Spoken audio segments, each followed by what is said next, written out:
Estamos hoje aqui reunidos eu e você, para aprendermos a palavra de Deus, que é vida para nós. E hoje eu gostaria de trazer um tema que é muito pouco compreendido no meio cristão, mas é um tema tão essencial, que é entendendo o temor a Deus, né? E eu gostaria de usar algumas passagens no livro de Provérbios para mostrar isso, para firmarmos bem esse conceito. Olha só o que diz Provérbios capítulo 1, verso 7. Fala exatamente assim: o temor do Senhor é o princípio do conhecimento, mas o insensato despreza a sabedoria e a disciplina. No capítulo 3, fala assim no verso 7: não seja sábio aos seus próprios olhos, tema o Senhor e evita o mal, mostrando a proteção que o temor do Senhor nos dá. Olha agora o capítulo 3, agora olha o capítulo 8 de Provérbios, que fala aqui pra gente. Fala assim, no verso 13, fala assim: temer o Senhor é odiar o mal, odeia o orgulho e a arrogância, o mau comportamento e o falar perverso. Falando sobre o nosso comportamento, né? Agora, se você for no capítulo 10, no verso 27, vai falar exatamente o seguinte: o temor do Senhor prolonga a vida, mas a vida do ímpio é abreviada. Agora, olha aqui o capítulo 14, no verso 26 e 27, fala assim: aquele que teme o Senhor possui uma fortaleza segura, refúgio para os seus filhos. O temor do Senhor é fonte de vida e afasta as armadilhas da morte. Mostrando que o temor do Senhor é proteção para a nossa família. E, continuando, vamos ver agora o capítulo 15, o verso 16, fala assim: é melhor ter pouco com temor do Senhor do que grande riqueza e inquietação. 16,6 fala assim: com amor e fidelidade se faz expiação pelo pecado, com o temor do Senhor evita o mal. 19, capítulo 19 de Provérbios, verso 23, fala assim: o temor do Senhor conduz à vida, quem o teme pode descansar em paz, livre de problemas. Vamos lá agora, lá no Novo Testamento, olha que Maria, mãe de Jesus, falou, né, no seu lindo hino Magnificar, que está em Lucas, capítulo 1. Olha que ela falando, cheia do Espírito Santo, no verso 50, ela fala assim: a sua misericórdia se estende aos que o temem, de geração em geração. E Pedro, lá na primeira carta de Pedro, lá no finalzinho da sua Bíblia, depois do livro de Tiago, Pedro fala assim, no capítulo 1, verso... 1 de Pedro, capítulo 1, verso 17, ele fala assim: uma vez que vocês chamam de Pai aquele que julga imparcialmente as obras de cada um, portem-se com temor durante a jornada terrena de vocês. Então, há, né, queridos, muitos e muitos outros versos que falam sobre o temor do Senhor, que é um dos assuntos mais mal compreendidos. Por quê? Porque muitas pessoas associam o temor do Senhor como se fosse um Deus pronto a nos punir, um medo de um Deus que está com um bastão ali pronto para bater na nossa cabeça se a gente pecar. E a Bíblia está mostrando que não é nada disso. Eu selecionei apenas algumas passagens, existem muitas outras, né? Que eu preciso entender e praticar o temor ao Senhor é a chave para uma vida abençoada, dirigida pelo Espírito Santo. Hoje as pessoas permitem que outros temores dirijam suas vidas, né? Pressão por prazos, problemas, culpas de algo do passado, medo do futuro, medo de correr riscos, de tomar decisões, medo de solidão, medo de contrair doenças. E soma-se tudo isso a esse ambiente que o mundo é, um ambiente de sofrimento, né, que muitas vezes nos atinge sem a gente ter feito nada. Mas a palavra está nos garantindo, nessas breves leituras que eu fiz aqui, e muito outras que o tempo não permite fazer, é que quando nós praticamos o temor ao Senhor, eu fico debaixo da promessa de Deus. E a esperança passa a governar minha vida. O livro de Hebreus diz que a esperança é a âncora da nossa alma. É o ar que eu respiro. Certa feita eu li um médico falando, ele era um médico oncologista, falando com um grupo de pacientes com câncer. Ele perguntou: quem de vocês espera viver até os 100 anos? Poucos levantaram as mãos. Mas esses poucos, os que levantaram as mãos, foram os que tiveram maior longevidade. Por quê? Porque a esperança faz a gente se agarrar na vida, né? Então, quando a gente teme ao Senhor, a gente começa a experimentar uma esperança, cuidado, proteção de Deus. Nós lemos aqui, o temor do Senhor prolonga nossos dias, nos dá longevidade, nos livra do mal, é o tesouro dos santos, protege a nossa família. Então, o temor do Senhor não pode nunca ser associado a um medo, a um terror de Deus, por como isso ia produzir esperança e alegria nos nossos corações. Então, hoje eu queria falar algumas características daquele que teme ao Senhor. Eu queria falar 6 características.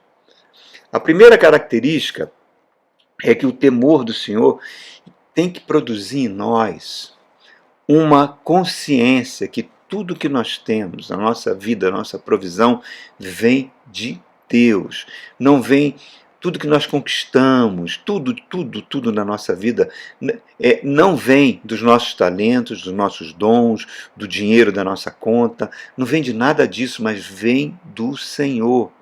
Que quando a gente tem essa consciência, isso produz em nós gratidão, irmãos. E a gratidão é um poder espiritual da nossa vida. A gratidão abre os céus sobre as nossas vidas, irmãos. A gratidão é fundamental por tudo de bom que acontece conosco e tudo que aparentemente seja de mal. Por que eu tenho que ter gratidão por algo que seja aparentemente do mal? Porque Romanos capítulo 8, a palavra de Deus diz que tudo coopera para o bem daqueles que amam a Deus, mesmo que a gente não consiga enxergar no momento. A gratidão é esse poder que nos impulsiona. A nossa natureza se recusa a isso, o nosso ego se recusa a isso, né? A gente sempre quer achar que foi para os nossos méritos, para os nossos esforços, enfim, mas não é, irmãos. Tudo o que nós temos é por causa que a misericórdia de Deus se renova todos os dias sobre nós. Por isso, é a primeira coisa para que a gente... A primeira característica de alguém que teme ao Senhor é ter essa consciência. A segunda, também, é a consciência que eu devo ter uma obediência irrestrita à palavra de Deus. Olha só, irmãos. A palavra de Deus é a própria revelação do caráter de Deus. Nós vemos isso em algumas pessoas na Bíblia que desobedeceram a Deus e as consequências foram terríveis. Nós vemos a vida de Saul, né, que foi eleito o primeiro rei de Israel. E diz que o Espírito do Senhor veio sobre Saul e ele começou a ganhar várias batalhas, várias guerras. Até o momento que ele recebe uma ordem do profeta Samuel para atacar os amalequitas. Ele iria vencer essa guerra, mas que ele estava proibido de pegar qualquer despojo, seja ouro, seja prata, seja vestes, seja ovelhas, que ele tinha que acabar com tudo, não pegar nada para si. E Samuel dá essa ordem para Saul, ainda fala para Saul: me espere, que quando eu chegar nós vamos fazer um sacrifício e vamos adorar junto ao Senhor. E Saul foi, conquistou os amalequitas, derrotou os amalequitas, e quando ele viu aquela quantidade de ouro, aquelas barras de ouro, viu prata, viu ovelhas, ele tudo separa aquilo tudo para ele. E não só isso, ele mesmo faz um sacrifício ao Senhor sem esperar Samuel voltar. Samuel, quando chega e vê aquelas atitudes de não obedecer à palavra de Deus, Samuel fala uma frase que é digamos assim, uma facada de verdade. Fala para ele: o pecado da desobediência, a palavra de Deus, é um pecado pior do que a feitiçaria. E a Bíblia diz que o Espírito de Deus se sai de Saul e um espírito maligno passa a governar a sua vida e ele não percebe. Como é sério isso, irmãos? Jesus Cristo falou: aquele que me ama é aquele que obedece a minha palavra. É impossível uma vida próspera na sua família, no seu trabalho, sem obedecer a palavra de Deus, porque isso demonstra uma falta de temor de Deus. O diabo, ele treme de medo diante de Deus, mas não obedece a sua palavra. E como é que eu posso obedecer a palavra de Deus se eu não conheço a palavra de Deus? Eu preciso ter fome da palavra de Deus. Eu preciso amar a palavra de Deus. Preciso que a palavra de Deus seja um meu guia, uma bússola na minha vida, porque ela revela o caráter de Deus. A palavra de Deus, ela vai nos direcionando, vai nos alimentando, vai nos levando a ter um estilo de vida cada vez mais próximo ao que Jesus teve. Senão se a gente não dá valor à palavra, a gente vai ficar escravo das nossas paixões, do nosso ego, da nossa sensualidade, da nossa avareza, da nossa corrupção em geral. Como é importante isso? Então, a segunda característica de uma pessoa que teme a Deus, ele ama a palavra de Deus. E a terceira característica é consequência disso. Porque a palavra de Deus reflete o caráter de Deus. O nosso Deus é um Deus justo, fiel, piedoso e misericordioso. Como é que eu sei isso? Como é que eu sei esses atributos do caráter de Deus? Porque a palavra me revela. E é aquilo que o apóstolo Paulo fala para a igreja de Corinto: sede meus imitadores, como eu também sou de Cristo. Quando você ama a palavra, você vai querer viver em função, irmãos, de querer agradar a Deus e imitar o caráter de Deus, principalmente naquilo que Ele ama. Deus é um Deus justo, então você não faz concessões para a injustiça. Ele fala na sua palavra: balança enganosa é abominação para Deus, mas o peso correto é o seu prazer. O que ele está falando disso? Ele não está falando de uma balança de mercado, de uma quitanda. Ele está falando de critérios de ética, critérios de honestidade. A tua palavra é ser sim, sim, não, não. Você prometeu, você cumpre. Você não aceita uma nota fria. Você não sonega o imposto. Você não faz nada para se corromper naquele assunto. E nesse caso, mesmo quando você tenta agradar a Deus, muitas vezes você vai ter perdas. Eu me lembro de uma história que aconteceu há quase 40 anos atrás, numa determinada repartição pública, onde aquelas pessoas incorporavam horas extras ao seu salário, né? E todo mês corria tipo uma planilha onde as pessoas assinavam dizendo que fizeram as horas extras e que aquelas horas extras eram incorporadas ao salário, havendo um aumento do salário. E havia um funcionário que trabalhava no almoxerifado sozinho, foi promovido e foi trabalhar nessa seção. E quando colocaram diante dele essa ficha para ele assinar as horas extras, ele ficou: olha, mas eu não fiz nenhuma hora extra. Como é que eu posso assinar que eu fiz uma hora extra se eu não fiz? Não, mas isso aqui é uma praxe, todo mundo faz e todo mundo recebe dinheiro por causa disso. Mas ele falou: mas eu não posso. Mas se você não assinar, o chefe da divisão não vai permitir que essas horas extras sejam incorporadas ao salário, porque essa ficha tem que ir com antecedência antes do próximo pagamento para ser implantado. E tem que ter uma unanimidade aqui dentro da sessão. E ele: não posso fazer isso. Isso não está correto. Aí, resultado, atraiu o ódio de todas aquelas pessoas. Ele foi transferido de volta para o almoxerifado. Ele precisava daquele dinheiro. Mas ele não poderia violar a sua consciência porque ele tinha temor a Deus.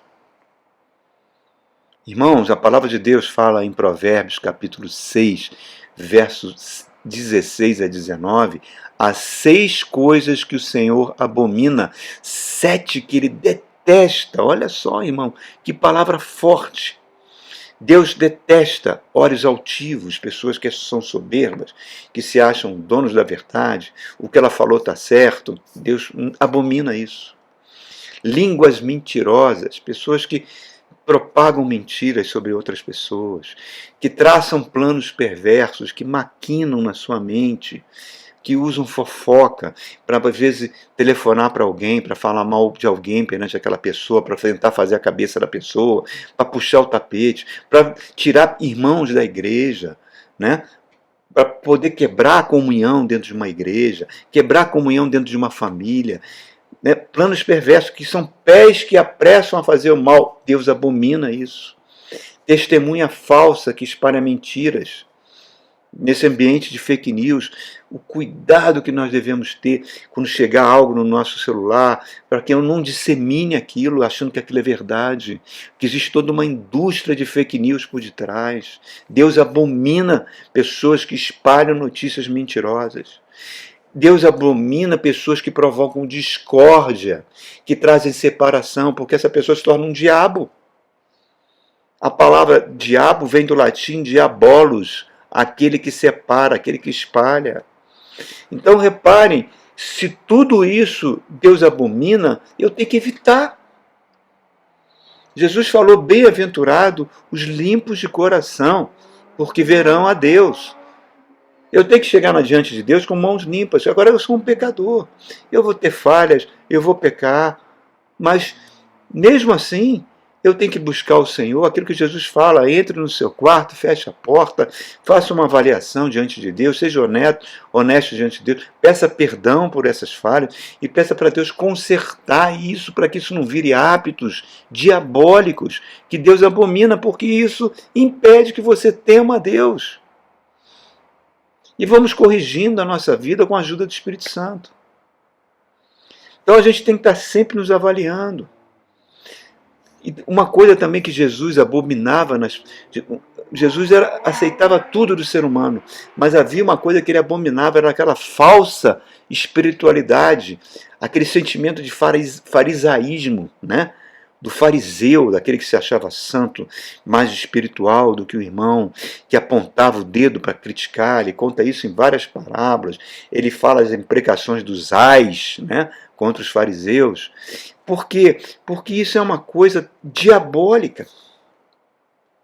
É uma palavra, porque isso provoca discórdia entre os irmãos, e por isso que a Bíblia usa uma palavra tão forte, Deus abomina. Irmão, não se impressione com a espiritualidade de ninguém. De ninguém, irmãos. Ah, aquela mulher é uma mulher de oração, aquele homem é um profeta, ele sobe um monte, ele ora, ele faz isso. Muito bom. Mas não se impressione com isso. Porque se isso é muito divulgado, grande chance de ser fake, ser falso. Porque a pessoa que busca o Senhor, que tem prazer no Senhor, ela não faz propaganda das suas espiritualidades. Pelo contrário, ela tem uma consciência que é um pecador, que precisa da misericórdia de Deus, irmão. Então, que a gente possa ter aquilo que Jesus falou. A mansidão da pomba, mas a prudência da serpente. É hora de a gente ter, como é que a gente possa dizer, não ser tipo um amigo de Jó. Lembra dos amigos de Jó? O Satanás detonou a vida de Jó, sua família, sua saúde, seus bens, acabou com Jó, botou uma doença terrível no seu corpo. Os seus 4 amigos chegam para falar com ele e ficam 7 dias em silêncio. Ótimo! Estavam ali confortando a Jó, que coisa maravilhosa, em silêncio. Mas depois de 7 dias passaram a julgá-lo, passaram a criticá-lo, a apontar: ah, não é possível, Jó, alguma você fez, porque nosso Deus é santo, nosso Deus é muito bom, Ele usa a sua misericórdia para aqueles que fazem o bem, então você certamente tem uma brecha na sua vida, você é um pecador. E Jó, não, eu não fiz nada, eu sou inocente. E eles continuam acusando, porque quando você acusa, quando você critica, você se coloca numa posição de juiz que Deus não te colocou. E isso irrita tanto Deus, que Deus desce para falar com Jó, e fala para Jó, Jó, faz o seguinte, ó, Intercede por esses amigos aí antes que eu detone a vida deles, porque é uma coisa que me irrita, é isso. Então, irmãos, que a gente tenha essa consciência, né? Essa consciência que nós somos todos farinhas do mesmo saco, todos nós temos telhados de vidro, todos nós carecemos da misericórdia de Deus.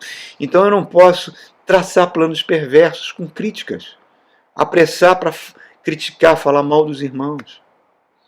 Certa feita, isso muitos anos aconteceu em grupos de louvores de igreja, eu vejo pessoas falarem, eu vi pastores falarem isso também, de irmãos que não queriam estar no grupo do louvor porque ele achava que o outro irmão do grupo do louvor não tinha santidade suficiente para estar ali. Porque era já um adulto, era solteiro, mas tinha uma pessoa, enfim, várias coisas. Como se ele fosse o juiz da vida daquela pessoa. Certa feita, isso aconteceu no Rio de Janeiro. Uma irmã do louvor procurou o pastor porque ela soube que uma outra irmã estava naquele bloco de carnaval de rua, que tinha tarde ali na Rio Branco, que muitas famílias brincavam o carnaval, cantavam aquelas músicas, até crianças iam. Então ela chegou para o pastor e falou: olha, o meu casamento vai entrar em maldição, meu marido vai me tratar mal, porque eu estou dentro desse grupo de louvor e aquela irmã não tem santidade, estava no carnaval, vai trair maldição para a minha vida. Irmã, da onde você tirou isso? Da onde que você acha que aquela que ela está fazendo vai interferir no seu casamento, no seu relacionamento com o seu marido? Vai trazer maldição para a sua vida? Como, irmã? Como isso acontece?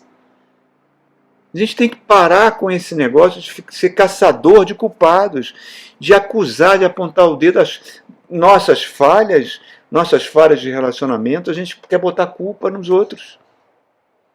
Não tem nada uma coisa a ver com a outra. E a vida dessa irmã está na mão de Deus. Deus vai tratar com ela. Como trata comigo, como trata com você, irmão. Deus não te deu essa autoridade. Venha servir ao Senhor com alegria, com amor e com compaixão. Se você acha que tem alguma coisa errada na vida daquela pessoa, ao invés de acusar, interceda por ela. Peça misericórdia para a vida dele e para a sua vida também.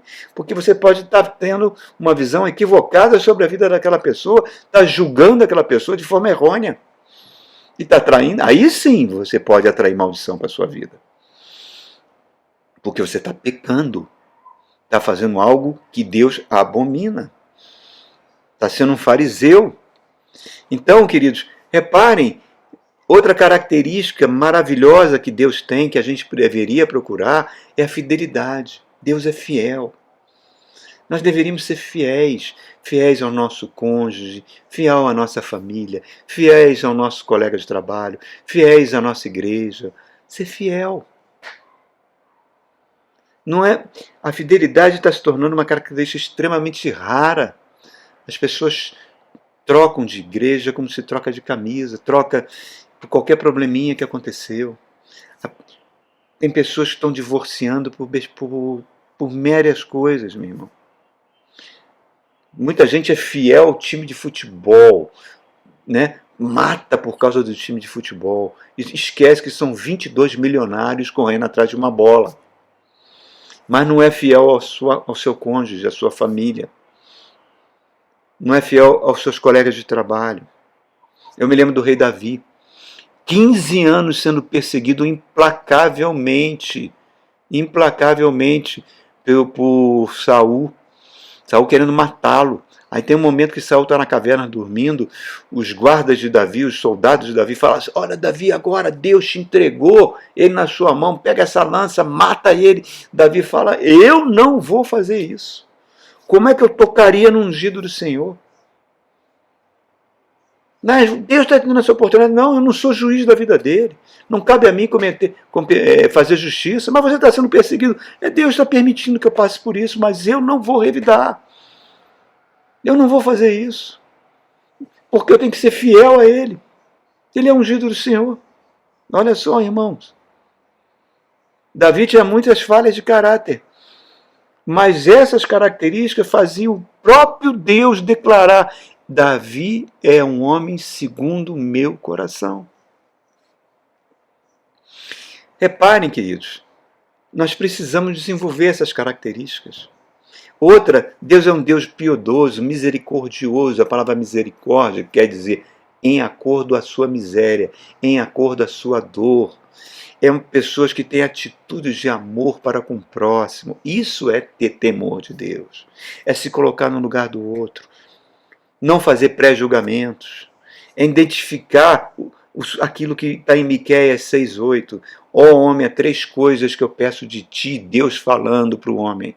Pratiques a justiça, ame a misericórdia e ande humildemente diante do teu Deus. É isso que Deus quer. Isso é o que o apóstolo Paulo fala, é imitar a Jesus. Ter compaixão, se esforçar para que às vezes o sol não se ponha sobre a sua ira. É difícil? Sim.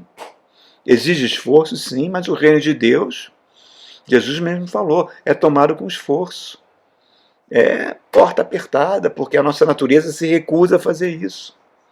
Um crente implacável é um horror, porque ele se acha justo, se acha um juiz e Deus não o colocou, e pior, Deus abomina. Então, a pessoa implacável, ela não tem amor nem misericórdia, é aquele pai implacável que cobra dos filhos, que não reconhece o esforço dos filhos.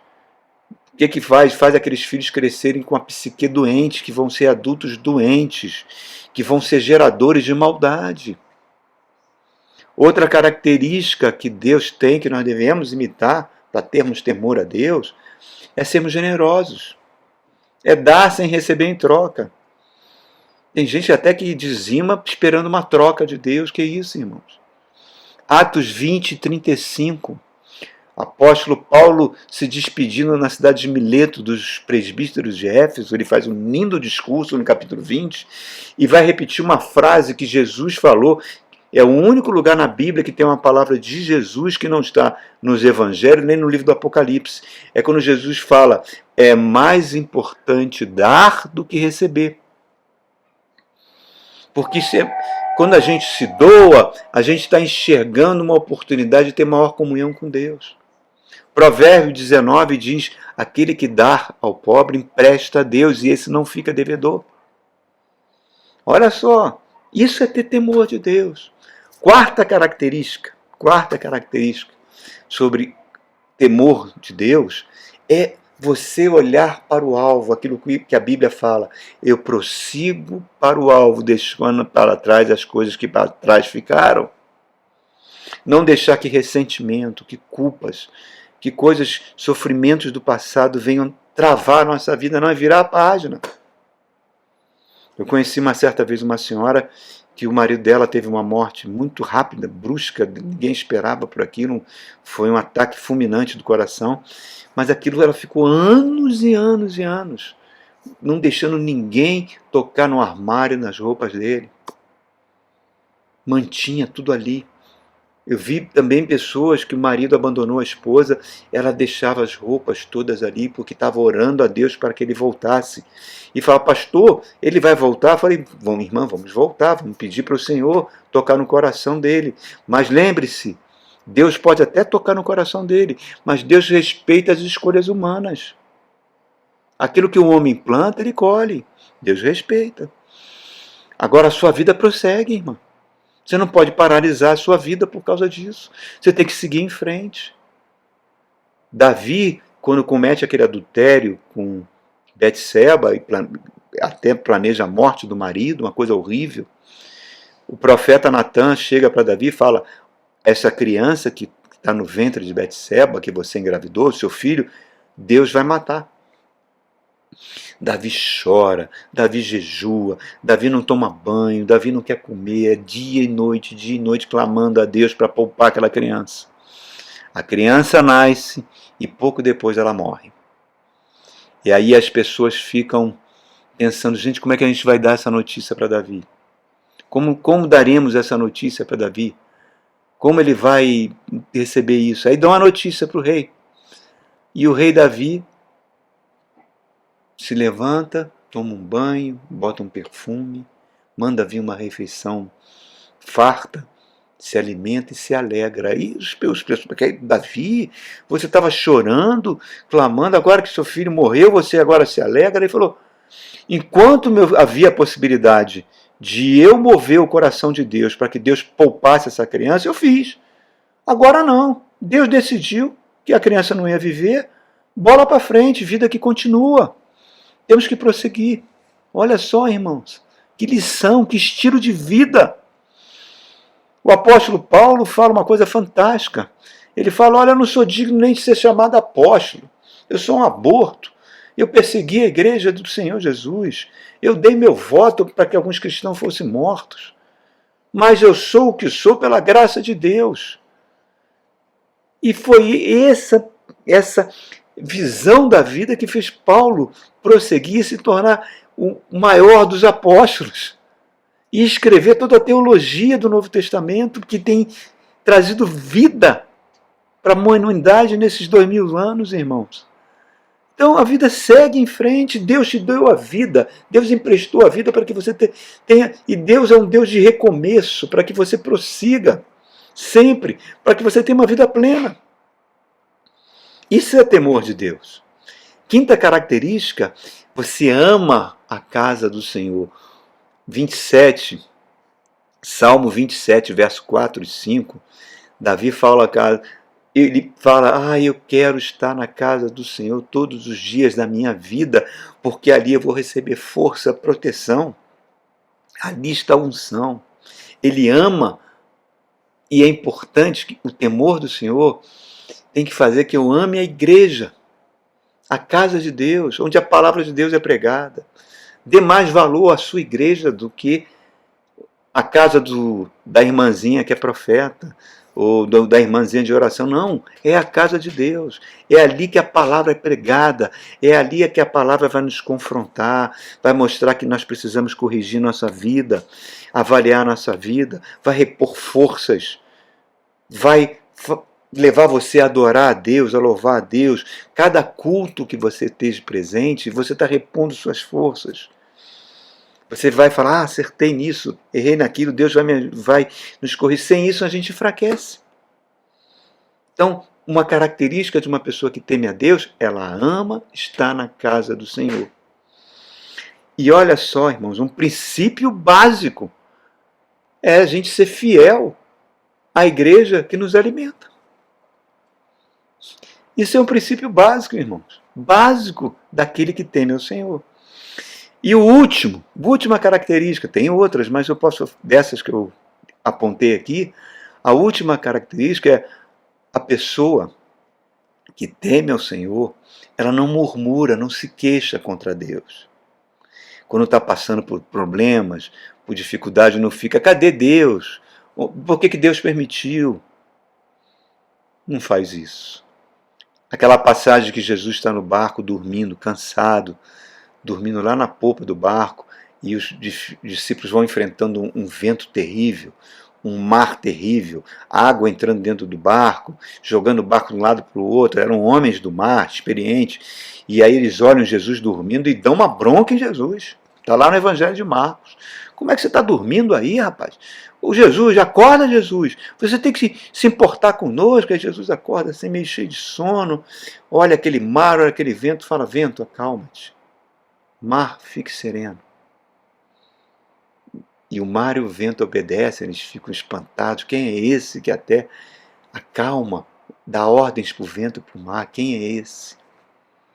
E isso nos traz uma lição preciosa, porque muitas vezes as nossas orações a Deus, Deus nem sempre vai permitir que as tempestades da vida sejam interrompidas. Deus vai permitir que essas tempestades continuem, muitas vezes sobre nós. Muitos mares bravios, ventos fortes batendo sobre nós. Deus vai permitir que isso aconteça muitas vezes. Por quê? Porque Ele quer que você durma nas tempestades, que você descanse nas tempestades, sabendo que Jesus está no barco contigo. Isso é o verdadeiro poder daquele que confia no Senhor. Saber que Jeová é o teu cavaleiro, não cabe encantamentos sobre a sua vida. Você é um Israel de Deus. Satanás, o mundo, o pecado, todas essas coisas que estão, elas sempre têm como propósito destruir a comunhão que você tem com o Senhor. Que você não tenha temor a Deus. Mas é um momento de você agarrar, ter fé, confiar no Senhor, sabendo que tudo coopera para o seu bem. E desenvolver o temor a Deus, que é bênção sobre a sua vida. Levantar e andar e prosseguir. É isso que eu gostaria que você meditasse, compreendesse qual é o verdadeiro temor a Deus. E que esse seja um estilo de vida que traga muitas bênçãos para a sua vida. Amém? Deus te abençoe.